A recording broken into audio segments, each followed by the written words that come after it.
Hello, it's come to this. Game 3 of Heroes Lounge Season 27, Round 4, between DeepDiveXtream and Sometimes You Just Win on everyone's favorite Infernal Shrines. First pick goes to Sometimes You Just Win, so this map was picked by DeepDiveXtream. Let's look at the bans. Diva, first ban. Not a ban I see very often, or a hero I often see played. She's good for the Shrine's control with the bomb, so she's gone. We won't see her today. Medivh, focused once again. Might be getting some white hairs on that beard. Poor guy. The Haka toothy guy is out, not a Haka. And Hammer is removed once again. So target bans against the team. Both teams did their research. All right, first pick. What a surprise. It's the Fireman, or the Men of Fire? Anyway, it's Blaze. We have a response by Leoric and Anduin. So Anduin removed. Very strong hero. I know team Sometimes You Just Win is a big fan, so I'll be sad to see that. As far as I know, they are not big fans of Leoric, so I think they're happy. The enemy team chose that. Let's see. Anyway, the other two picks is Johanna and Falstad. The solid frontline Johanna Blaze has done wonders in the past, not just for this team. And Falstad, lots of control. That gust is very, very big. The last ban is Rhaegar. They don't want that free wave clear and big ult for team fights. And Hanzo is removed. So they decided that Hlopaka did a very good job, and they don't want to see that. All right, it's Genji and... what's this guy's name? My head is blanking. Junkrat. There you go. Anyway, they're going full Overwatch on this picking phase. And Hlopaka once again on Genji. He put a lot of pressure game 1 on rotations when he was playing against Falstad, so I guess the logic is very similar. And then, on the other hand, we have Junkrat for that control for bushes. And even though Johanna, with her Unstoppable, is a soft counter, Junkrat is also soft counter to Johanna just by forcing her to spend Iron Skin trait early to remove that trap and might not have it when it's really needed. I'm very curious to see how they play it. Maybe Johanna just doesn't pop it at all. Anyway. We have Brightwing and Maiev. Alright, now this is spicy. I love to see Maiev every time. Big fan. Very, very scary frontline. And a point-click CC on Brightwing. Particularly good against Genji. Now I haven't mentioned, although it was obvious, and I missed it, but they have Genji Light Bomb this time, which they did not have on game 1. And the last pick is Arthas. Ooh, spicy. I'm not sure how that will do. I guess Syndragosa is a strong tool, but with just an easy Falstad Gust and a bunker to cleanse the slow from Arthas, I don't think it's a very good choice. I would very much like to see a hard CC tank. We'll see how it goes. Now, they don't really have much CC, a realistic CC until level 10 Light Bomb. That's a big engage. But then the follow-up it's just Junkrat, right? And Leoric and Tomb doesn't do damage. So if they get 20s, Leoric and Tomb kind of scary. But with the protection tools like Falstad Gust and Bunker from Blaze, they only die if they're all clumped up together, right? So I really don't like this Arthas pick. Maybe I'm a little too critical and I'll be proved wrong, but I'm excited to be proved wrong. Let's head into the game. All right, we have Hlopaka and Genji. Virgil playing Leoric, Junkrat for Miriale, Dernas on Anduin, Shizak on Arthas, Halcyonax on Johanna, Haidunia on Falstad, Cloud Destroy on Maiev, Puffin playing Blaze, and Grolg on Brightwing. So they got, I'm not sure if this is a sub or their main player. but not the same players as they had in the previous 2 games. Auto attack build for Falstad, Naisha's Maiev, very strong for camp control. Swing wave, oh interesting, blow him up, is that what it's called? Yeah, blow him up. I don't see this talent picked very often. Let's see how much value he gets out of it. Extra damage if he traps or mines, maybe a mine build. Anyway, a little bit of scuffle happening middle.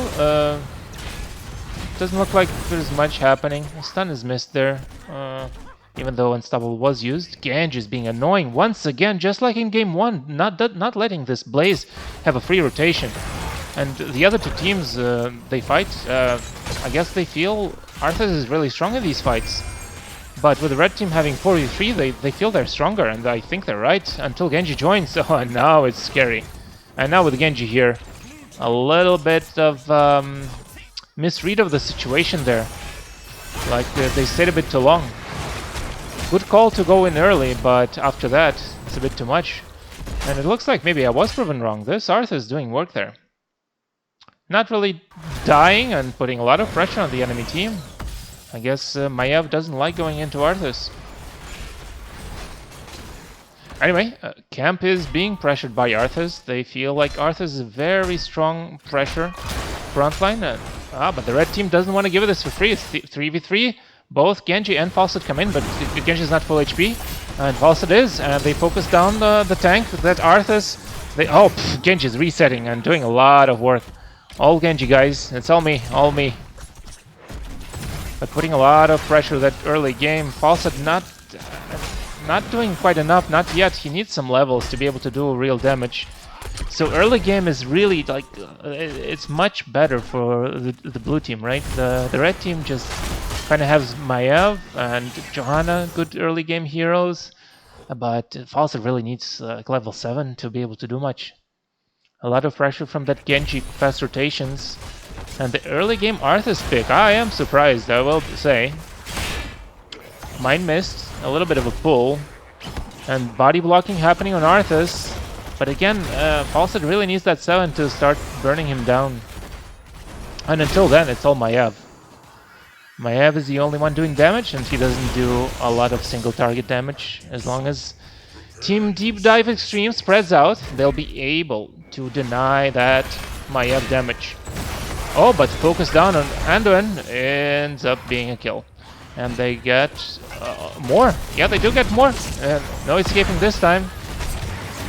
Yep.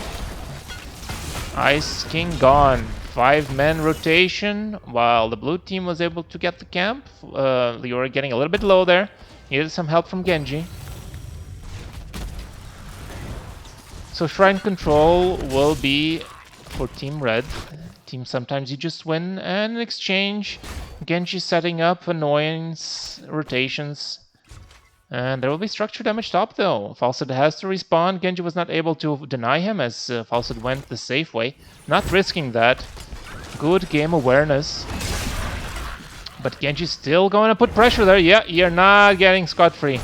You're not going to have this defense for free. We're still going to take this wall. You can have the shrines, but we'll take the structures. Arth is feeling brave. 1v4. But without Falstad damage is not quite a lot, huh? Again, Maiev does not do that much single target damage. He needs those Q resets. So without Falstad, I don't have too much pressure on him. But maybe with the 5th hero in Punisher, maybe they can pull him close enough? Not enough, unfortunate. Top lane, Brightwing had to TP, they lose the fort. And a good pull happening here, not sure who pulled. Mine happening, and it is a mine build in order to keep the blow 'em up active. So just like in game 1,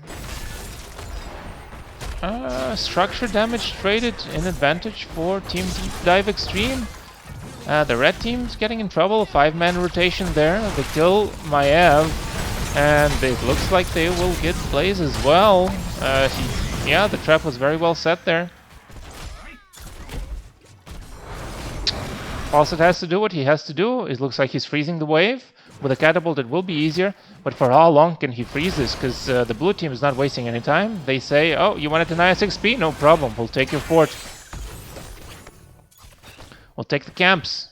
You can freeze all you want, baby brother.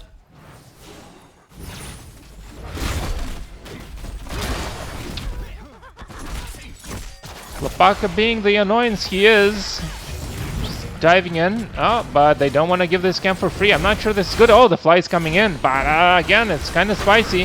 Fawcett already in a bad position, still has his E to get out. Looks like they're almost killing Virgil. The Q giving him a lot of sustain. No bunker, not yet, not level 10. And yeah, they can't do this. Early game advantage to the blue team, for sure, until level 10's kick in. Now Fawcett is starting to do more damage with that level 7, so he's becoming a bit more of a menace, and it shows. They're able to start getting kills. Oh, the Auric, never mind, I'm not dead, I'm here for ya. So, big XP lead for Team DeepDiveXtream, just like every other game. And the experience, once again, is from waves and mercenary waves. Oh, the 10s are in and they immediately pull the trigger. Oh, it's a death, isn't it? Yes, it is. No chance whatsoever.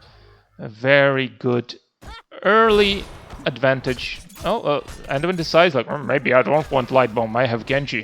Maybe I go Holy Word Salvation. And team flames him, says, what are you talking about? Stop being silly. What are you on? What have you been smoking? Ooh, big mine, but it's my F. He should be fine. Unless there's... oh, Genji. Very spicy. Anyway, Darnas has been smoking something. He didn't pick instant lock his ult. Oh, he kneels down! Self-CCs! And a big mistake. Oh, ult missed by Johanna. No blessed shield. Now we still have Maiev. Do we still have Maiev ult? Doesn't look like we do. Gus has to be used, as Blaze is not there. Ooh, very spicy. And I was trash-talking Anduin. He just dies. I guess he was tilted. My bad, man. My bad. He decides to self-kneel and kill himself. Well, who needs enemies to have CC when you can self-CC? Am I right, guys? Anyway. My bad, my bad. I should be neutral. Anyway. Advantage kind of pushed back. Reset, in a way. The XP is still to the advantage of the blue team, but I think now that the 10s are in, I think the fights will start looking a little bit more in favor of Team Sometimes You Just Win. They also have the option of containment disc into Gust, although I do feel Gust will be used for disengage, and then Engage comes in! Fawcett is not there, Fawcett is alone, the calls come in, he flies in. Bunker's used very well. Syndragosa comes in. Oh, Brightwing's almost dead. Do we? He might die. Unless he has a blink, he does, but it's not enough. Where's Genji? Genji is not in range. Gus has to be used defensively. Anatha's being bullied right now, and now the 10s, yeah, you see, now it's much more difficult for the blue team to bully them. Like, that Arthur is no longer enough. They have very strong control tools after 10s. But I am surprised how well Team Blue did early game with that Arthur. So, oh, big mine. Lots of damage. Johanna decides to tank the fort. They're going really deep. Brightwing comes in. They think they can get it, but Junkrat is able... oh, he should die there. Come on. Dragon becomes me, and it's a lot of damage, but he has to get out. Oh, yo. Interesting. Did that not give him a shield? I didn't see a shield. Maybe it was burned right afterwards. Anyway, it's a very awkward moment right now. Teams are looking for stuff, but not really. Oh, big Genji engage. Ah, it's not in range. It's not in range, and they punish him. Unfortunate. They were really looking hard for that, and the red team just kept dancing around, just walking back, and Anduin showing by himself is like, you should die, brother. Like, yeah, you should die. Gust come. Oh, there is a containment disc into Gust. They're able to do it because there's no threat from the enemy team. They don't need to save it for disengage. In the meantime, I was not paying attention and I forgot about the objective. Yes, this map has an objective, but they completely gave it to the blue team, and they lost a lot of structure damage for it. The blue team is still ahead in XP, and once again ahead in structure damage. But I really want to see the blue team get something done. I think the control tools that the red team has now are much better.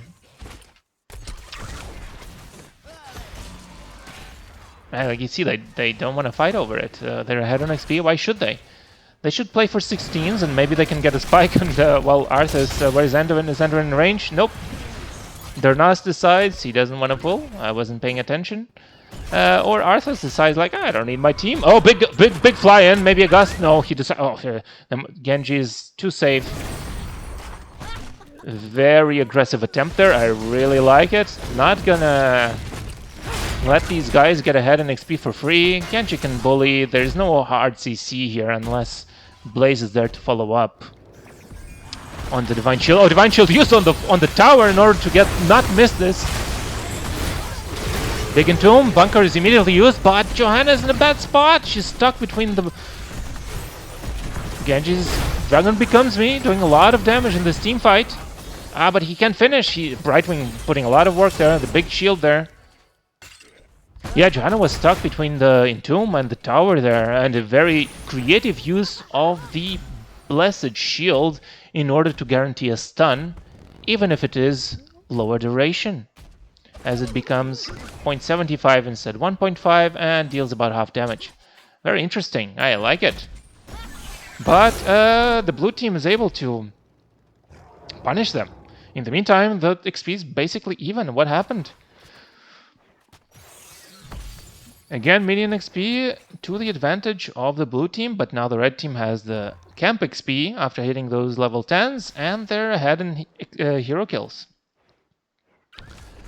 A bit of an invade coming here. They're playing really aggressive. Containment disc is used, but I don't think he can gust here. Yeah, they have to gust defensively. There we go. Light bomb attempt. Ooh. But now they have Sindragosa, and Blaze does not have bunker. Almost 2 seconds on the bunker there.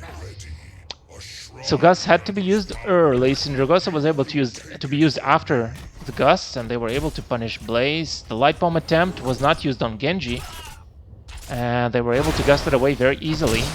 But they still lose Blaze. Both teams are 16. Damage reduction on that Leoric for team fights. Spread volley for Junkrat. Just, well, we know that this is a Dragon Blade build from Genji. Disc here on Leoric. They decide they can kill it. The blue team is responding to defend this. Now, was he already unstoppable when Containment Disc was popped? I didn't see. Perhaps he was. That's why he could press it. And Arthas, I mean, he will just get bullied here, right? Like he's not... Yeah, he does get bullied, but they don't get a kill on him. No CC. Oh, they get on Leoric. They decided we want to give you the trade, brother. Big Genji. Gust is used very early to get that disengage. Don't want to risk that light bomb, but now the blue team have the chance to make a play with light bomb. So let's keep an eye out for that. Oh, they're just bullying this Arthas, as they should be. Arthas is Containment Disc. Leoric still not there. Big light bomb coming in. We don't have to disengage from Gust. Bunker's used immediately. People get in. Get in the bunker, guys. Get in the bunker. Get to the chopper. And we have a heal, and it's not on time. It's not quite on time. And the red team is just dying. Sometimes you decide to feed, and you die. Very well executed by the blue team, knowing that there is no Gust on the enemy team. Leoric is almost up, and they can just play for light bomb, as no disengage means they can play aggressively. Like it's a very, very good play by them. Once again, establishing dominance here. Big lead in XP. They will get a free Punisher here, and they won't get 20s. Fort is gone. I think the blue team is still able to defend. They will be up on time. They can use Gust to have a free defense on this. And I imagine the blue team, after they have the wall, they will likely abandon it. Or even earlier than that, abandon it and just get the middle fort. Gadget doing some janitor work, although we know who the real janitor is. Yep, it's this guy.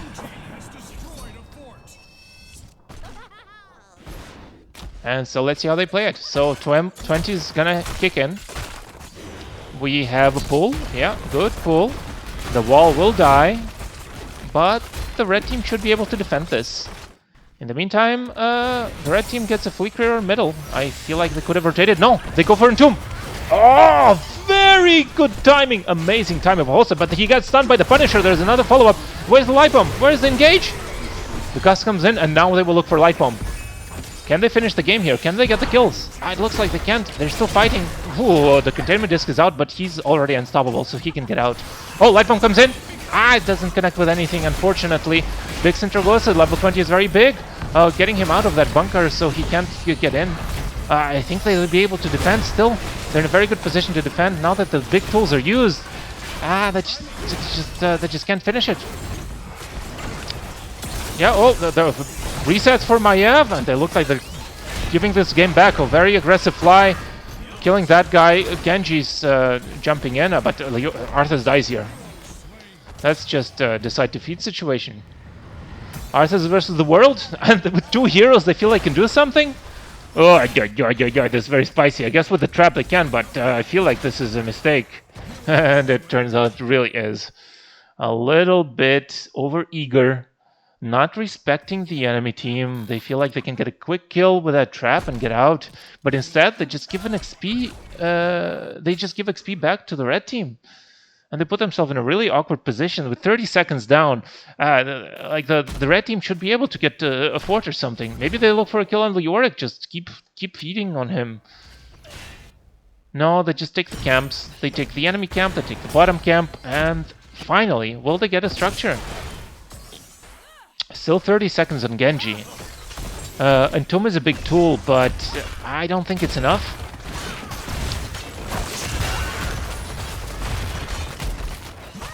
Yes, it looks like the blue team gave the red team a chance to come back into the game. Like this stage, there was no good reason to give that experience. Maybe they felt that they lost that fight and they needed to just break down the momentum a little bit. But with 20s, this is gonna be really tough. There's like wind tunnel is crazy good.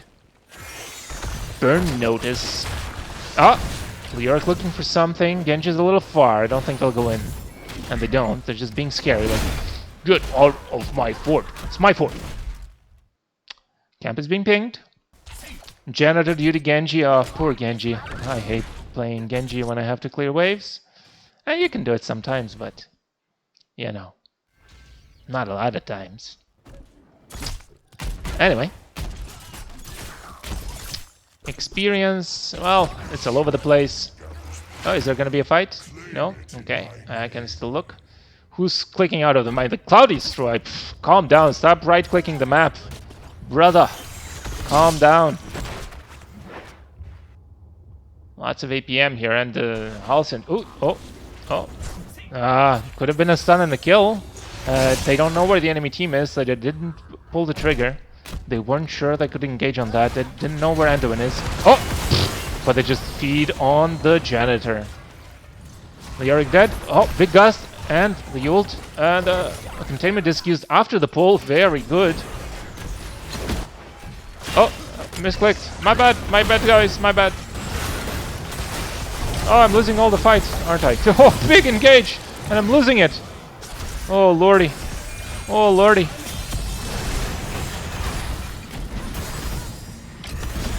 It was a big engage and I lost it all. Not because of a poor click, but it looks like the red team has a huge advantage here and they have the mid camp pushing. All they need is to get their HP back. Oh, Leoric, does he have Entomb? Where's Leoric Entomb? He does have Entomb. Oh, might be a big Entomb, come on! No, he's too slow! I think he could have pressed it much earlier.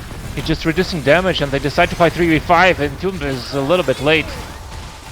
I think that was might have been a very spicy and early Entomb, but they forced the team 3v5 to back out. They tap, they drink that fountain juicy water. A stun is not able to come through. Good disengage. Oh, that's it's not. Oh, there's the wind tunnel. This should be a dead end one. Yeah. Oh, it looks like it's a free Leoric kill as well. Very well executed by the red team, but I don't understand why Team DeepDiveXtream is being so aggressive when they don't have their 5 heroes. Like, do they need to do it?